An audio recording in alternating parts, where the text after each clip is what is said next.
আমি ভাবিনি ক্লাস 5-এর বান্ধবীর সাথে হাতে হাত রেখে কাজ করব। কারণ কলেজের নতুনের ভিড়ে যখন একজনও আমার বান্ধবী হয়ে ওঠেনি, তখন কাজের দিক থেকে কিসের অত প্রত্যাশা।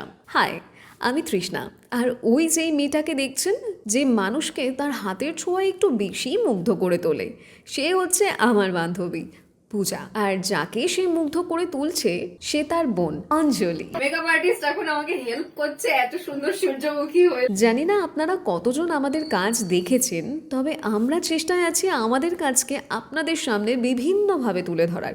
আমার এরকম আগে তোলার অভ্যাস নেই তো, মানে এরকম তুলিনি তো কখনো। এবার বাকিটা বুঝতে হলে কিন্তু আমার চ্যানেলে গিয়ে অবশ্যই দেখতে হবে। সত্যি এই সুন্দর হয়েছে। সেটা কি, ও মাই গড। আজকের যে লুকটা সেটা হচ্ছে কথাকথিত ভাষায় অ্যাস্থেটিক লুক। আর এই অ্যাস্থেটিক লুকের অ্যাস্থেটিক ছবিগুলো দেখার জন্য কিন্তু শেষ অবধি অবশ্যই থাকতে হবে। তবে রিল ভিডিওটা দেখার জন্য একটু কষ্ট করে আমার ইউটিউব তৃষ্ণা স্টোরিতে গিয়ে দেখে আসতে হবে। সব ছবি কিন্তু ভালো হয় না, এটাও মাথায় রাখতে হবে।